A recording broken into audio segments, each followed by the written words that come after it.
khutbah Jumat itu konteksnya berbeda. Kalau pesan Jumat yang harus disampaikan dan nyampe kepada audiensnya adalah asyukur, ya kan?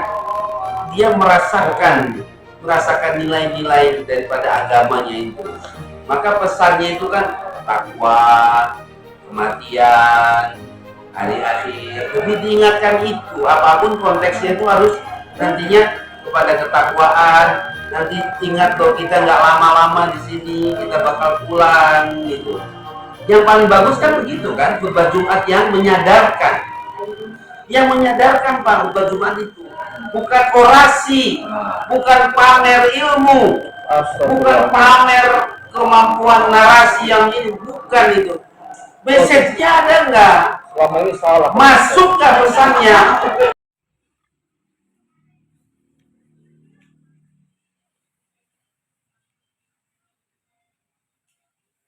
Khutbah Jumat Iya, termasuk penutup juga enggak? Khutbah Jumat penutup yang innallaha ya'muru bil adli wal ihsan wa ita'idzil qurba. Ada sejarahnya Pak. Ada itu penutup. Ada sejarahnya. Bukan rukun itu, Pak.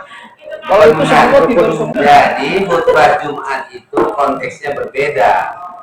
Kalau pesan Jumat yang harus disampaikan dan nyampe kepada audiensnya adalah asyukur, ya kan?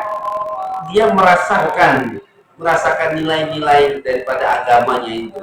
Maka pesannya itu kan takwa, kematian, hari akhir. Lebih diingatkan itu, apapun konteksnya itu harus nantinya kepada ketakwaan. Nanti ingat loh, kita nggak lama-lama di sini, kita bakal pulang gitu. Yang paling bagus kan begitu kan, khutbah Jumat yang menyadarkan. Yang menyadarkan Pak, khutbah Jumat itu bukan orasi, bukan pamer ilmu, bukan pamer kemampuan narasi yang ini, bukan itu. Message-nya ada nggak? Selama ini salah. Masukkah pesannya? Kalau tidak memblok, kan apa namanya, al-wasiyatu bittaqwa itu kan salah satu rukunnya kan. Kalau pulang dari pintu masjid itu tidak bertambah takwa, belum nyampe Pak.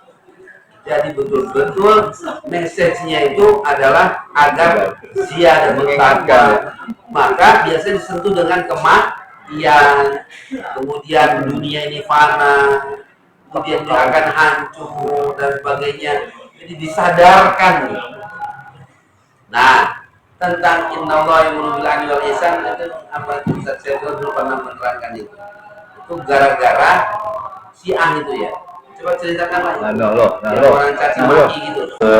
Tahu saya dari maksudnya beberapa literasi yang saya baca yang mengawali atau mentradisikan akhir khutbah Jumat itu innallaha ya'muru bil adli wal ihsan tidak lain adalah khalifah yang dianggap kelima, Umar bin Abdul Aziz. Karena ini kan masanya masa politik, pertentangan yang sangat kuat antara pengusung Ahlul Bait dengan pemerintah yang sah yang ada ketika itu, maksudnya Daulah Umayyah. Ya kayak sekarang saja mungkin ya, maksudnya ada ketika orang berorasi, orasinya itu menjunjung satu pihak pemerintahnya, menjunjung maksudnya pilihannya. Sebaliknya di sisi lain kan ada yang menjatuhkannya sejatuh-jatuhnya. Nah, model politik seperti ini itu ternyata dibawa sampai ke mimbar Jumat begitu. Jadi ada sesi-sesi di mana khotib itu menjelek-jelekan apa Ahlul Bait, ya tentunya dengan persepsi mereka. Oleh Umar bin Abdul Aziz itu sama sekali di-cut, tidak boleh lagi ada hal-hal yang seperti itu. Maka di akhir khutbahnya itu beliau menyebutkan innallaha ya'muru bil adli wal ihsan wa ita'i dzil qurba wa yanha 'anil fahsya'i wal munkari wal baghi. Ini juga masuk dalam kategori jawami'ul kalim, karena ternyata kalau kita bahas di beberapa tafsir, misalkan Fakhrul Razi Islam itu ya isinya itu, nggak ada lain. Innallaha ya'muru bil adli wal ihsan wa ita'i dzil qurba. Kemudian lawannya wa yanha 'anil fahsya'i wal munkari wal baghi. Jadi dengan 6 hal tersebut semua ajaran Islam itu sudah tersampaikan. Jadi mimbar Jumat itu telah disalahgunakan sejak zaman tabi'in, ya, sejak zaman tabi'in, dengan memasukkan unsur-unsur politik di dalamnya, tergantung kepentingan. Masya Allah. Ya, yang suka Muawiyah muji-muji Muawiyah. yang tidak suka, nah, Itu di khutbah Jumat. betul. Maka kakak sekalian, akan datang masa itu setahun 2 tahun lagi menjelang 2024. Mana masjid-masjid, mimbar-mimbar akan dipenuhi. Ini udah dimulai Pak Anies. Maka yang perlu diperhatikan kakak sekalian, ingat rukun khutbah Jumat. Wasiat ketakwaan. Nah, orang takwa itu adalah akhirat. Lebih kita, bukan berarti kita nggak mengurus dunia, bukan. Tetapi basic yang utamanya itu menjadikan dia takwa. Makanya Khalifah Umar bin Abdul Aziz itu ada ide, itu ya, membuat ide. Sejak itu ditiru ya, sejak itu ya, sampai sekarang ya. Ditutup dengan innallaha ya'muru bil adli wal ihsan. Ya, bil adli wal ihsan wa ita'idil qurba. 3. Ini yang sisi baik.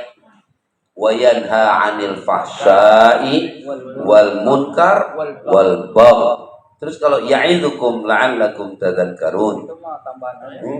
Masih ayat. Masih ayat kan? Oh, ayat ini. Ya'idukum, betul, itu bagian ayatnya. Ya'idukum la'allakum tadhakkarun. Innallaha ya'murukum. ini dia. Enggak apa-apa. Kalau itu bukan ayat berarti. Bukan. Baca. Ya ini apa namanya? Karena Iktibas. kadang-kadang innallaha ya'murukum an tu'addu al-amanah. Ya, enggak, itu iktibas, enggak apa-apa. Ya murukum itu ya, niatnya bukan ayat, niatnya bukan.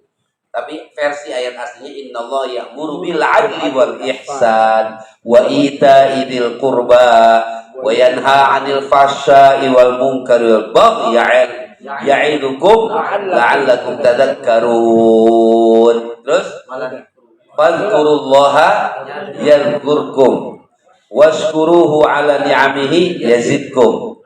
Wala dzikrullahi akbar. Apalagi ada lagi. Itu terakhir masih ada lagi itu ya. Wala dzikrullahi akbar itu ayat. Wala dzikrullahi akbar ayat itu. Wallahu ya'lamu ma tasnaun ayat juga itu. Yang aqimus shalah enggak itu. Jadi itu adalah bagian dari penutup yang baik, yang jawamiul kalim. Islam itu bukan seakan-akan. Inti dari berislam itu ada 6, 3 yang diusung, 3 yang harus dijauhi, hilangkan. Yang diusung adalah al-adl, keadilan, wal ihsan, bil adli wal ihsan, keadilan, kemudian ihsan, kemudian wa ita'izil qurba, dan memberikan hak kepada zawil qurba, ya kerabat-kerabat itu. Itulah inti daripada yang harus dihadirkan oleh pemimpin, oleh kita kepada umat ini, keluarga, ya, adil, baik, memberikan hak kepada zawil qurba. Sebaliknya 3 hal dihindarkan, yakni wayanhanil fasya. Fasya itu keji, ya, kekejian, munkar, kemungkaran, wal bagh, az-zulm,